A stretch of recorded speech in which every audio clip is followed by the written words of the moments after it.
Hello बच्चों, let's read this question. The question is, if the concentration of water vapor in the air is 1% and the total atmospheric pressure equals 1 atmosphere, then the partial pressure of water vapor is, and the options are 0.1 atmosphere, 1 mmHg, 7.6 mmHg and 100 atmosphere. तो यहाँ पे हमारा की concept क्या होगा?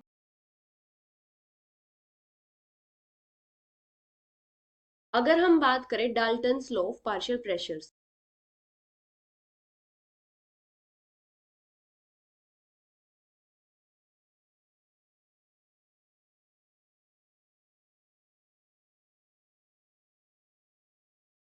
तो Dalton's law के according क्या होता है, अगर हमारे पास गैसेस का मिक्सचर है और वो गैसेस नॉन रिएक्टिंग है, तो उस मिक्सचर का जो टोटल प्रेशर होता है वो किसके इक्वल होता है? उस मिक्सचर में जो गैसेस प्रेजेंट है उनके पार्शियल प्रेशर्स के सम के इक्वल होता है।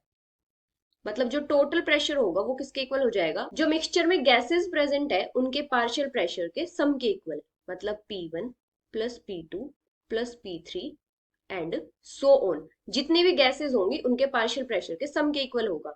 और इस मिक्सचर में कोई भी पर्टिकुलर गैस का जो पार्शियल प्रेशर होता है वो किसके इक्वल होता है? टोटल प्रेशर इनटू उस गैस का जो मोल फ्रैक्शन होता है।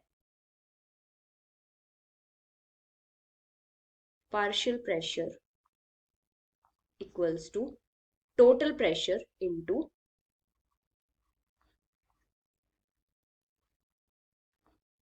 मोल फ्रैक्शन ऑफ गैस।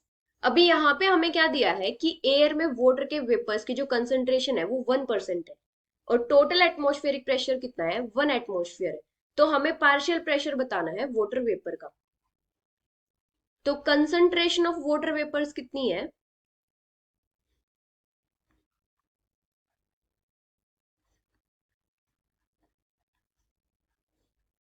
1%। इसका मतलब क्या हो जाएगा कि जो वाटर वेपर्स हैं इनका मोल फ्रैक्शन कितना है? 1/100। और टोटल एटमॉस्फेरिक प्रेशर कितना है? मतलब टोटल प्रेशर एयर का वो है 1 एटमॉस्फेयर। अगर हम इसको कन्वर्ट करेंगे mmHg में तो ये किसके इक्वल होता है? 760 mmHg।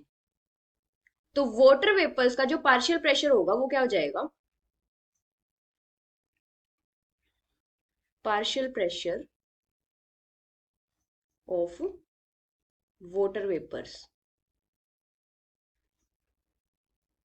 इक्वल्स टू जो टोटल प्रेशर है 760 mmHg इंटू जो इसका मोल फ्रैक्शन है मतलब 1/100। तो ये किसके इक्वल हो जाएगा? 7.6 mmHg। मतलब जो वाटर वेपर्स हैं एयर में उनका पार्शियल प्रेशर कितना हो जाएगा? 7.6 mmHg। So the final answer is 7.6 mmHg, which is option C. Hope you understood it well. Best of luck.